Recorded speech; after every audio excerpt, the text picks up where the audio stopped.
Friends, इस video में हम सभी लोग एक चीज़ सीखेंगे जिसमें ग्रामर के सारे बेसिक्स आ जाएंगे। ग्रामर के सारे बेसिक्स मीन्स जैसे अपन कह सकते हैं कि जो भी टॉपिक आपके सामने लिखे हुए हैं, ये सारे टॉपिक क्या हैं, इनकी क्या इम्पोर्टेंस है, हमको क्यों पढ़ना चाहिए, और ये जो भी वीडियो हम आपके सामने बना रहे हैं इसके अंदर इन सारे टॉपिक्स की वीडियो, इनमें से मैक्सिमम ज़्यादातर टॉपिक्स की वीडियो इस चैनल पे अपलोडेड हैं। आप इसको चैनल के वीडियोस को खोल के देख सकते हैं और पढ़ के अपना नॉलेज है वो पूरा इम्प्रूव कर सकते हैं। तो हम वन बाय वन एक एक टॉपिक के बारे में बात करेंगे और ये मैं एक शॉर्ट वीडियो बनाया है जिसमें मैं समरी बता रहा हूँ कि ये सब चीज़ें क्या हैं और हमको क्यों पढ़नी ज़रूरी है। तो इसको ध्यान से देखें और समझने की कोशिश करें। सबसे पहले हमने लिखा है part of speech. English grammar सीखने के लिए सबसे ज़्यादा जरूरी है हमारे लिए ग्रामर के अंदर क्या क्या चीज़ें आती हैं। तो पहले तो हम पार्ट ऑफ स्पीच पढ़ते हैं जिसमें नाउन है, प्रोनाउन है, एडजेक्टिव है, वर्ब, एडवर्ब, प्रीपोजिशन, कंजक्शन और इंटरजेक्शन। ये सब पहले सीख लेना जरूरी है। इसको सीखने के बाद हम आगे बढ़ सकते हैं। ये चीज़ें छोटी छोटी चीज़ें नहीं आती है तो ये वाले ग्रामर को सीखने में दिक्कत आती है। उसके बाद सब्जेक्ट, वर्ब, ऑब्जेक्ट। कि सब्जेक्ट क्या है, ये सब सीखने के बाद सब्जेक्ट किसको बोलते हैं, सेंटेंस में सब्जेक्ट क्या होता है, सेंटेंस में वर्ब कहाँ होती है, कितने तरह की हो सकती है, या सब्जेक्ट और सिंगुलर प्लूरल भी होते हैं, तो सारे तरीके बताएंगे, ये भी सीखना होगा। उसके बाद टेंस सीखते हैं। टेंस ये सब सीखने के बाद ही टेंस सीखे जा सकते हैं। फिर मॉडल सीखने होते हैं। मॉडल सीख लिए हो तो फिर फाइनाइट नॉन फाइनाइट वर्ब सीखनी होती है। फिर एक्टिव से पैसिव में कन्वर्ट करना सीख सकते हो। फिर ये भी सीख लिया हो तो डायरेक्ट से इनडायरेक्ट करना सीख सकते हैं। जब ये सब चीज़ें अच्छे से आती हैं तो हम कुछ भी राइटिंग कर सकते हैं। जैसे कि क्या राइटिंग कर सकते हैं, कोई पैराग्राफ लिख सकते हैं, क्योंकि पैराग्राफ में कुछ भी चीज़ हो सकती है। और ऐसे लिख सकते हैं, कोई स्टोरी लिख सकते हैं जो भी पास्ट फॉर्म में होती हो। लेटर्स का फॉर्मेट तो सबको पता रहता है, लेकिन लेटर्स में क्या भाषा लिखनी है वो सब ग्रामर का या इस वर्ड्स का नॉलेज होने के बाद ही सीख सकते हैं। उसके बाद है नोटिस वगैरह लिख सकते हैं। और भी कुछ और ग्रामर में बहुत सी चीज़ें होती हैं, राइटिंग सेक्शन में बहुत सारी चीज़ें होती हैं, तो बाकी सब चीज़ें हम उसके बाद इजीली कर सकते हैं। तो एक एक करके एक टॉपिक के बारे में हम अभी बात करने की कोशिश करेंगे। सबसे पहली चीज़ है हमारे पास नाउन। फ्रेंड्स, मैं एक बिल्कुल छोटा शॉर्ट वीडियो बना रहा हूँ, इसके टॉपिक वाइज वीडियोस भी इस चैनल पर पहले से अपलोडेड हैं। आप इस चैनल के अंदर जो वीडियोस सेक्शन है उसमें जाकर सर्च करें, आपको सब तरह के जो टॉपिक है वो अवेलेबल हो जाएंगे। लेकिन मैं एक शॉर्ट वीडियो बना रहा हूँ जिसमें कुछ चीज़ों को मैं समझाने की कोशिश करूँगा कि ये सारी चीज़ें आप एक एक करके सीख लें तो आप ग्रामर में इम्प्रूव कर सकते हो अपने आप को। जैसे एरर फाइंडिंग वगैरह टॉपिक आती है, जैसे कोई एग्जाम्स वगैरह तो कॉम्पिटिशन एग्जाम्स वगैरह होते हैं या बोर्ड्स के एग्जाम में एरर फाइंडिंग का टॉपिक आता है। तो एक लाइन लिखी, उस लाइन में से गलती ढूंढो, तो वो गलती ढूंढने के लिए ये लिखने में एक बहुत छोटा क्वेश्चन है और ये बहुत बड़ा क्वेश्चन है। गलती ढूंढो मतलब हमको सब आना चाहिए, गलती कहीं भी हो सकती है। तो बहुत जितनी भी चीज़ें दे रही है उसको धीरे धीरे समझ के करने की कोशिश करें। तो सबसे पहले हमको दे रखा है कि पार्ट ऑफ स्पीच में नाउन क्या होता है। तो नाउन में कोई भी पर्सन, प्लेस और थिंग होता है उसको नाउन बोलते हैं। और नाउन इंग्लिश ग्रामर में 5 तरह के नाउन दे रखे हैं। 5 तरह के नाउन में कौन सा दे रखा है, एक तो कॉमन दे रखा है, फिर दूसरा दे रखा है प्रॉपर, कलेक्टिव, एब्स्ट्रैक्ट, मटेरियल। ये सब तरह के नाउन हैं। और noun means name of a person, place और थिंग। नाउन की डेफिनेशन क्या है, एनी पर्सन, प्लेस और थिंग और फीलिंग और और ग्रुप। नाउन की ये डेफिनेशन हो गई। नाउन का मतलब क्या होता है कि कोई भी पर्सन हो, कोई भी जगह हो, कोई भी चीज हो, कोई भी तरह की फीलिंग हो जो हमारे दिमाग में है, और कोई भी तरह का ग्रुप हो, हर चीज को हम नाउन कहते हैं। इसको आप जब देख रहे हैं तो उसके बाद नोट भी करने की कोशिश कीजिएगा, आपको जरूर उसके लिए टाइम दिया जाएगा। तो कॉमन नाउन का मतलब कोई भी कॉमन चीज, जैसे कि मैन, किंग, सिटी, बुक, ये सब कॉमन नाउन है। इसमें किसी का नाम नहीं दे रखा है, बस कॉमन नाम है। अगर इसको प्रॉपर नाउन बनाना हो तो मेन मतलब जैसे किसी का नाम बता दो, जैसे कि Ram, so this is proper noun because it suggests a name, Ram first letter capital है। सेकंड थिंग, अगर कोई किंग राजा का नाम हो तो राजा का नाम जैसे अशोका,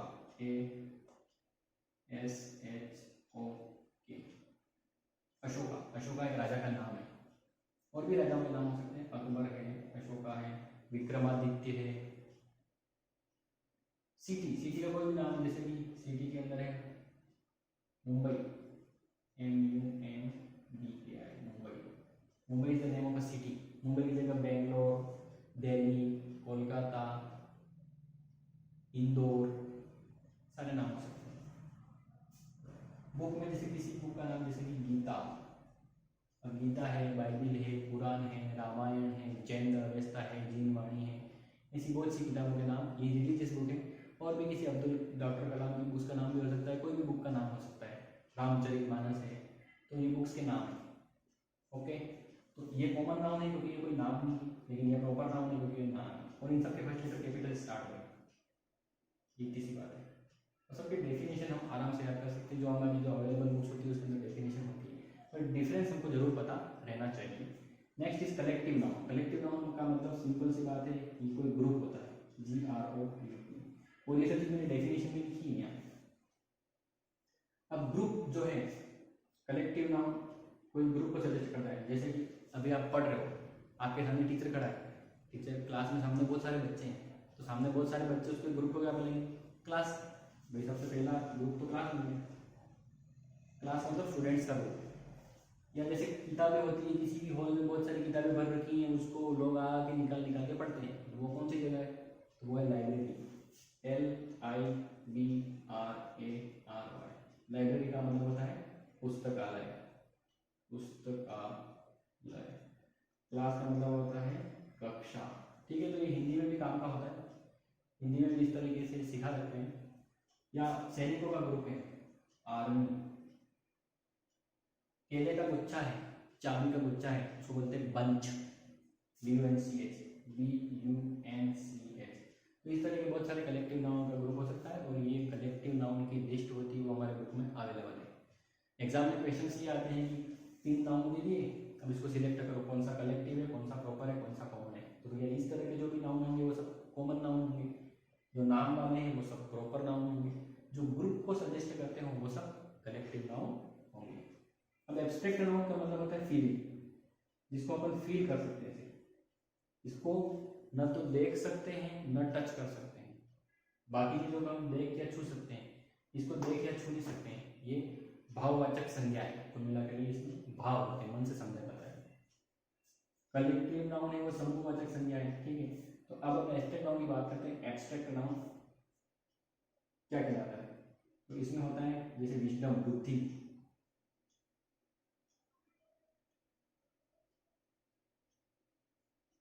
बुद्धि हमारे दिमाग में जो बुद्धि है, अकल है, वो दिखती नहीं है लेकिन काम जरूर करती है। या सुंदरता, BEAUTY, ये चीज दिखती है लेकिन कुल मिलाकर ये फीलिंग वाली चीज है। विजडम है, ब्यूटी है, ज्ञान, नॉलेज, KNOWLEDGE, नॉलेज, इसका मतलब होता है ज्ञान। सौंदर्य या सुंदरता, तो विजडम है, ब्यूटी है, नॉलेज है। एंगर, गुस्सा, क्रोध, तो ये सब कौन से नाउन है, एब्स्ट्रैक्ट नाउन है, फील कर सकते हैं। अब आता है लास्ट मटेरियल नाउन। कोई भी चीजें मटेरियल नाउन हो सकती है जिसको हम काउंट नहीं करते हैं, जिसके जब लिक्विड हो, कोई द्रव्य लिक्विड हो या कोई सॉलिड हो, किसी भी तरह के खाने के अनाज हैं, तेल है, पानी है, दूध है, दही है, गेहूं है, चावल है, ये सब मटेरियल नाउन की कैटेगरी में आते हैं।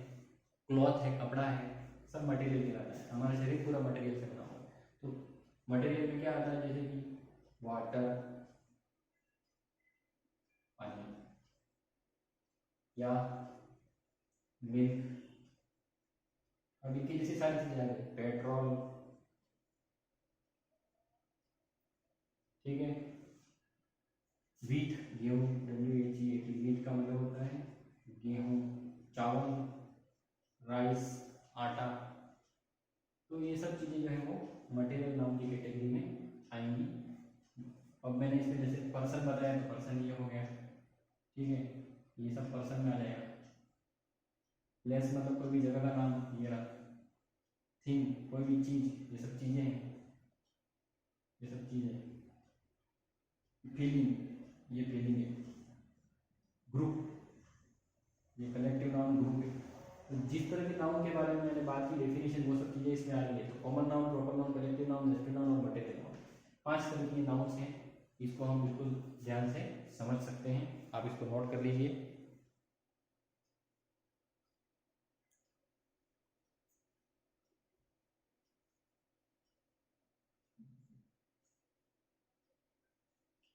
फ्रेंड्स, ये शॉर्ट वीडियो है, इसके जितने भी टॉपिक यहाँ पे लिखे हैं वो सारे चैनल पे एक एक अगर आप सर्च करो तो आपको मिल जाएंगे। उसमें हर एक के छोटे छोटे 2-2, 10-10, 20-20, 15-15 मिनट के अलग अलग तरह के वीडियो हैं। उसको देख के भी आप अपने आप को बहुत अच्छे से इम्प्रूव कर सकते हैं, अपनी ग्रामर को एनरिच कर सकते हैं। ये मैं एक कंबाइंड वीडियो बनाने की कोशिश कर रहा हूँ, जिसमें मैं आपको थोड़ी थोड़ी चीज़ों को शॉर्ट में समझाने की कोशिश कर रहा हूँ। तो आप ऐसा नहीं सोचें कि ये वीडियो इतने में ही निपटा रहे हैं, इसका बड़ा वीडियो बने हुए पहले से, उसको देखने की जरूर कोशिश कर सकते हैं। चलो आगे बढ़ते हैं।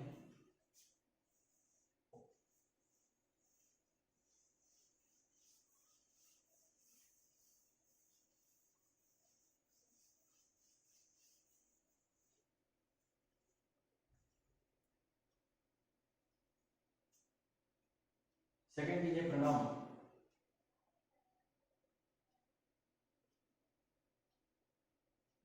प्रोनाउन का मतलब होता है सर्वनाम।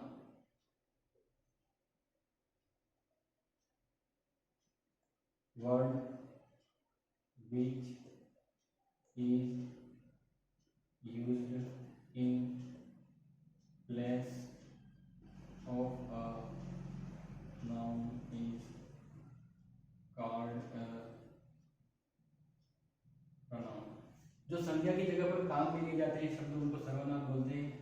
या जो जो वर्ड्स ऐसे होते हैं जो नाउन के प्लेस पर काम में लेते हैं, नाउन को हटाकर काम में लेते हैं, उनको प्रोनाउन कहते हैं। जैसे कि Ram is a boy, he is my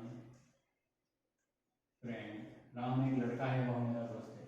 यहाँ पे राम लिखा, ये तो एक नाउन है, लेकिन इसी राम को अगर तुम बार बार लिखना चाहें तो राम नहीं लिखकर उसकी जगह पे लिखेंगे वह, और वह जो ये शब्द लिखा है वही प्रोनाउन है।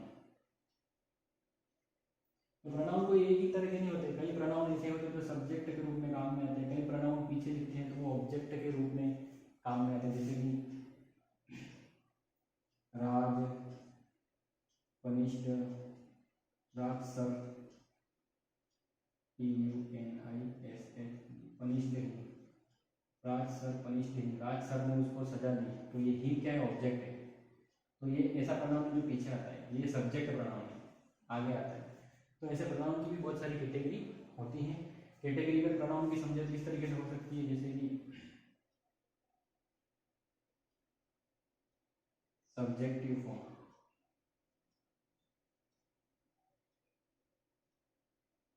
Objective form, positive pronoun.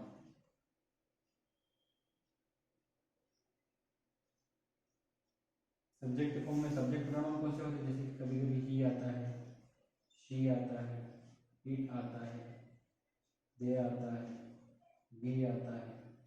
ये सब प्रोनाउन से जो सब्जेक्ट की तरह काम में आते हैं। अब ऑब्जेक्ट की तरह काम में आने वाले प्रोनाउन कौन से हैं, जैसे हिम, शी का बनता है हर, इट का तो इट ही रहता है, दे का देम बनता है, वी का अस बनता है। एक और प्रोनाउन है यू, यू मतलब तुम, यू का ऑब्जेक्टिव यू ही बनता है।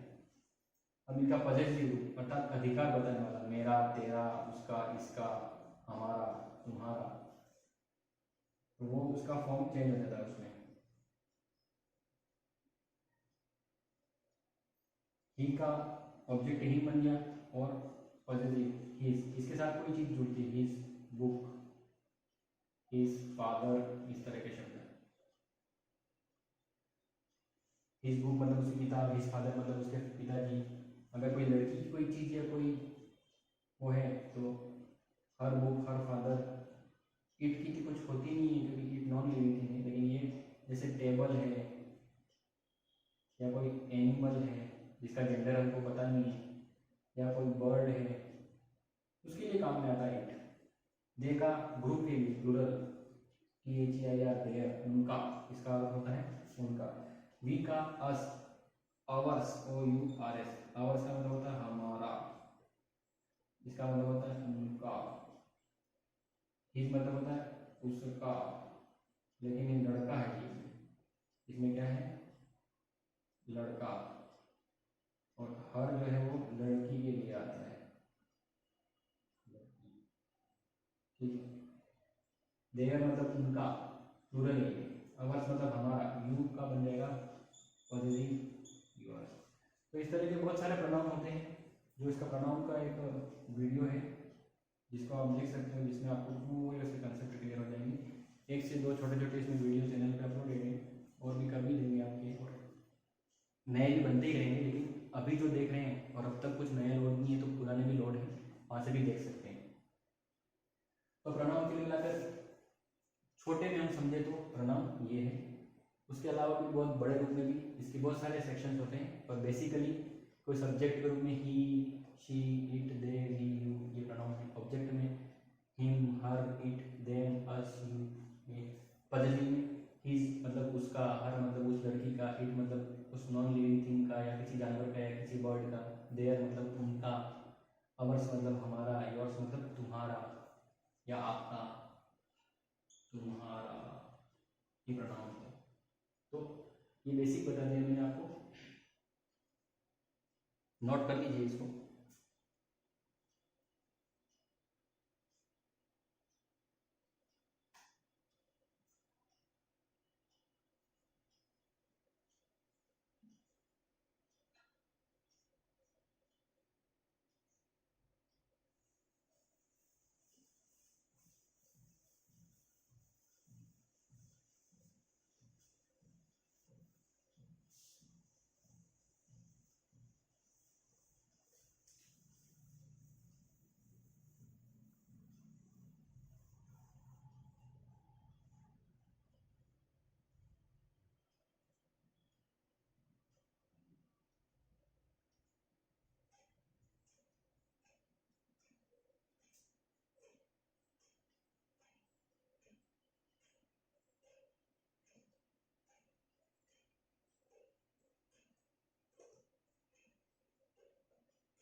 अब हम तीसरे टॉपिक की तरफ बढ़ते हैं कि तीसरा टॉपिक जो हमने स्क्रीन पे लिखा है वो क्या है, एडजेक्टिव। एडजेक्टिव का मतलब होता है हिंदी में विशेषण, मतलब कोई भी किसी की विशेषता बताने वाला शब्द होता है उसको विशेषण कहते हैं।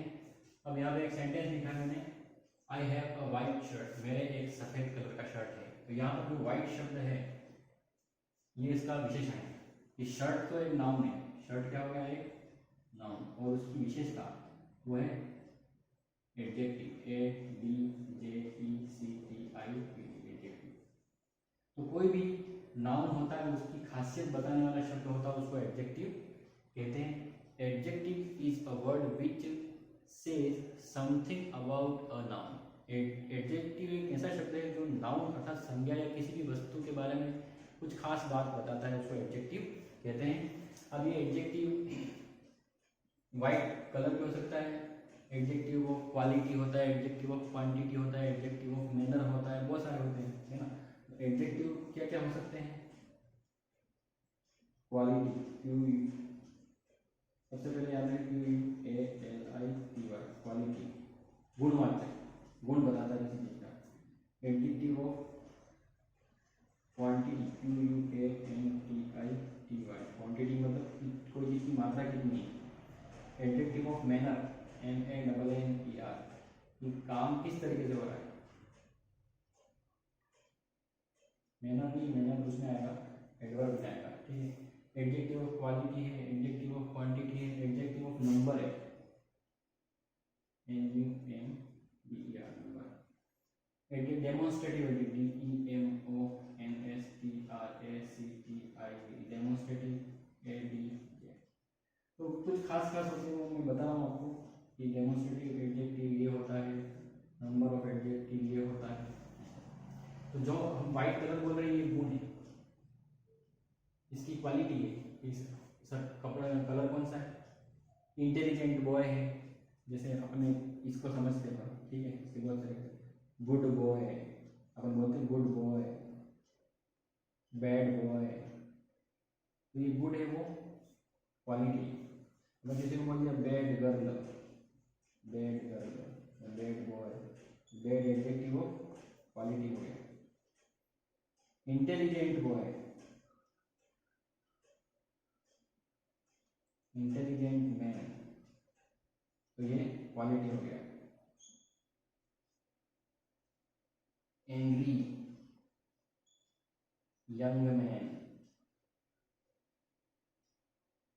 गुस्से वाला आदमी, तो एंग्री उसकी एडजेक्टिव ऑफ क्वालिटी हो गया।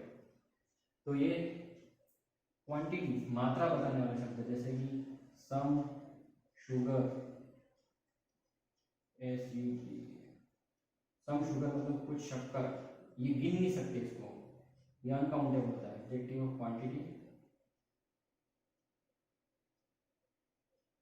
अनकाउंटेबल चीजों के लिए होता है। सम शुगर, मच शुगर, बहुत सारी शक्कर, अ लिटिल, थोड़ी सी शक्कर। तो ये सब इस तरह के वर्ड जो होते हैं वो एडजेक्टिव ऑफ क्वांटिटी, किसी भी वस्तु की मात्रा को शो करने के लिए काम में आते हैं। एडजेक्टिव ऑफ नंबर, ये काउंटेबल चीजों के लिए काम में आता है, वस्तु ऐसी जिसको अपन काउंट कर सकते हैं, जैसे कि उस वस्तु के नाम के किसी नाउन, नाउन है, सब शुगर नाउन है, ये नाउन है, लिटिल वाटर, ठीक है, और लिटिल मिल्क भी हो सकता है। अभी काउंटेबल चीजों के लिए लगेंगे सीधे, जैसे अ बुक, वापस में ये एडजेक्टिव ऑफ नंबर ही है, हालांकि ये आर्टिकल कहलाता है। जैसे 5 बुक्स, 3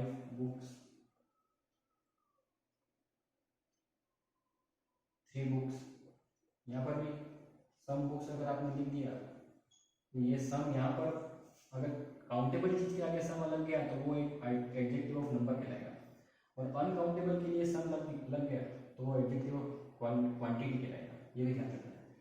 अब डेमोन्स्ट्रेटिव एडजेक्टिव क्या होते हैं? किसी चीज को दर्शाने के लिए काम में आते हैं, जैसे कि दैट बुक, दैट बुक का मतलब होता है वह किताब, दिस बुक,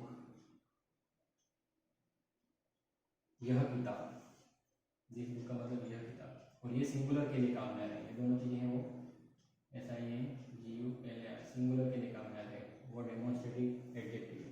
लेकिन इसका प्लूरल बनाना हो तो प्लूरल ऐसे बनेगा इसका THOAC, दोज बुक्स, वो किताबें, ज्यादा नहीं, देखो इसमें दीज, THEAC, दीज बुक्स, ये किताबें।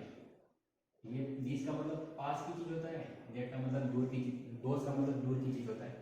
तो एडजेक्टिव को बेसिकली हम इस तरीके से इजीली समझ सकते हैं। ये एक शॉर्ट लेसन है, हालांकि मैंने पहले ही बता दिया आपको कि इसकी डिटेल लेसन आपको अवेलेबल है चैनल पे, देख सकते हैं। हम तो एक शॉर्ट में स्टडी कर रहे हैं। कई बच्चे ऐसे होते हैं जो पहले सारी चीज़ें, या कई लोग ऐसे होते हैं जो कॉम्पिटिशन एग्जाम्स वगैरह दे रहे होते हैं, कई बोर्ड में ऐसे बच्चे बैठ रहे हैं जिनको बहुत सारे कम टाइम के अंदर सारे टॉपिक देखने होते हैं, तो उनके लिए चलो मैं एक सीरीज ये बना रहा हूँ, इसमें शॉर्ट में हम समझाने की कोशिश कर रहे हैं ताकि कम समय में वो फटाफट इसको सीख जाए। तो आप इसको नोट करें, उसके बाद हम अगले टॉपिक को बताने की कोशिश करते हैं।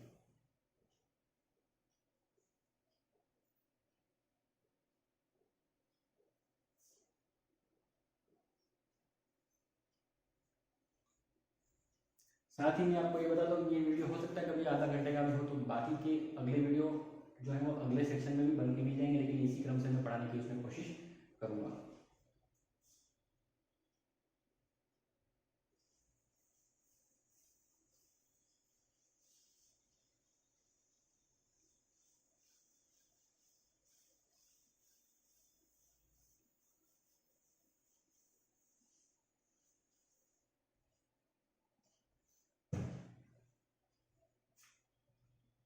अब हमारा चौथा टॉपिक है वर्ब।